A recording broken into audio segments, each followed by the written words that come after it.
¿Cómo se puede hacer una buena comunión? Y digo una buena comunión porque también hay malas comuniones. Y hay bastantes malas comuniones, más malas comuniones que buenas comuniones. Resulta de que al ser humano nos pasa de que a veces cuando comenzamos a ir llevando una vida eucarística, tratamos de hacerlo de la mejor manera y, y nos esforzamos con eso, pero resulta de que después de que va pasando el tiempo, como que el ser humano va cayendo en una como algo así como rutina, de que ya a veces esas comuniones las hace uno mal, porque no se da uno cuenta de realmente, o sea, no se concentra uno bien exactamente en lo que está pasando. Debemos de saber qué cosa es lo que realmente está pasando en la comunión, en el momento de la comunión. Y esto más que nada lo digo porque a mí me ha pasado. Yo creo que las primeras comuniones que empecé a tener eran más buenas que las que después tuve y por eso es que digo esto, porque ya después me di cuenta de que realmente para hacer una buena comunión, este, pues tiene uno que hacer, no sé, alguna oración antes de hacer eso, de concentrarse uno bien en lo que va a hacer, porque Pablo, de hecho, en la primera carta a los Corintios, en el capítulo 11, habla acerca de esto, de la comunión, y dice que el que come del cuerpo de nuestro Señor Jesucristo sin discernir, que significa que sin saber o sin darse cuenta de lo que está haciendo, se traga su propia condenación. O sea, no es no es malo que, no solamente es malo que yo comulgue en pecado, sino también que haga una comunión, que vaya yo a recibir la comunión no ponga atención en lo que está haciendo, que me distraiga, que esté distraído en otras cosas, que esté pensando en otras cosas y que no esté pensando en lo que realmente voy a recibir en ese momento. Esto también es delicado.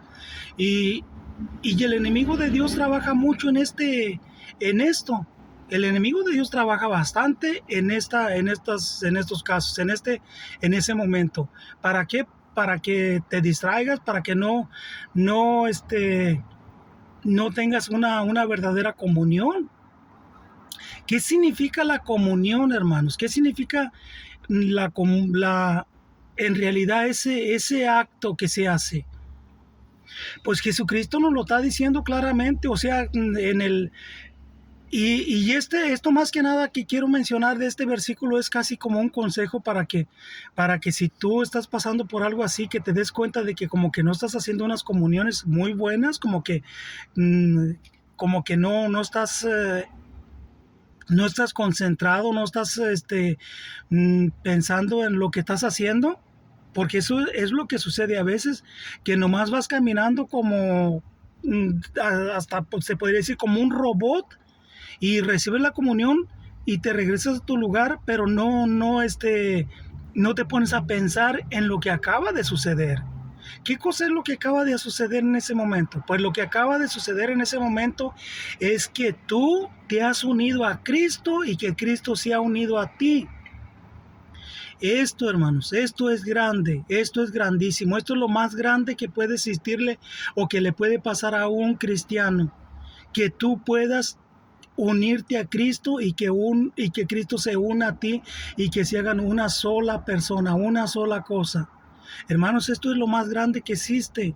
Y si nosotros no tenemos esa conciencia tan despierta, tan abierta para entender lo que sucede en ese momento, pues te puedes perder de muchas cosas y pueden pasar muchísimas cosas que en realidad se pierden por no poner atención, por no saber. Uno de los consejos que yo les puedo dar es de que para que tú te concentres bien en lo que vas a hacer, en lo que vas a recibir en ese momento, recuerdes lo que Jesucristo nos dijo en el capítulo 6 de Juan, en el versículo 56. El que come mi carne y bebe mi sangre, permanece en mí y yo en él.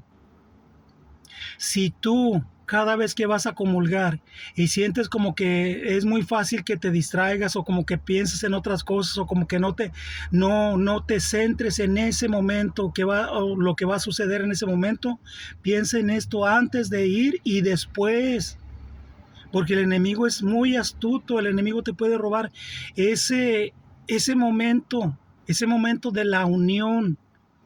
¿Cómo, ¿Cómo se llama este sacramento? Comunión. ¿Por qué es comunión? Porque es una unión entre Cristo y tú. Y si el enemigo de Dios te roba ese momento, te puedes perder de muchísimas cosas. Entonces, para pues prácticamente a mí me ha funcionado, me funciona. Porque cuando yo voy caminando rumbo a que voy a comulgar, que a recibir la comunión, voy pensando en esas palabras y meditando en esas palabras, pronunciando esas palabras, pero más que nada meditando en esas palabras. El que coma mi carne y beba mi sangre, permanece en mí y yo en él. Yo le creo a Cristo. Yo le creo a Cristo y como le creo a Cristo, entonces yo hago esas palabras vivas, las hago vivas y como palabras, como la palabra de Cristo es viva, pues entonces yo lo vivo ese momento y es así que puedes tener una buena comunión. De allí te vas, cuando recibes la comunión, te vas a tu lugar, te pones de rodillas o te sientas como sea.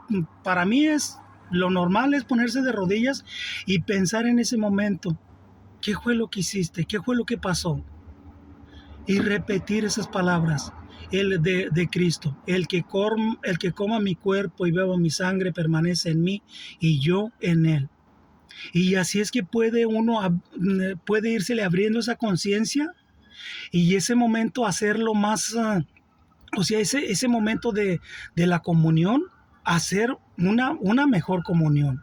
Porque créanme los hermanos, que hay muchas personas o habemos muchos que estamos haciendo comuniones muy malas, así como las confesiones también.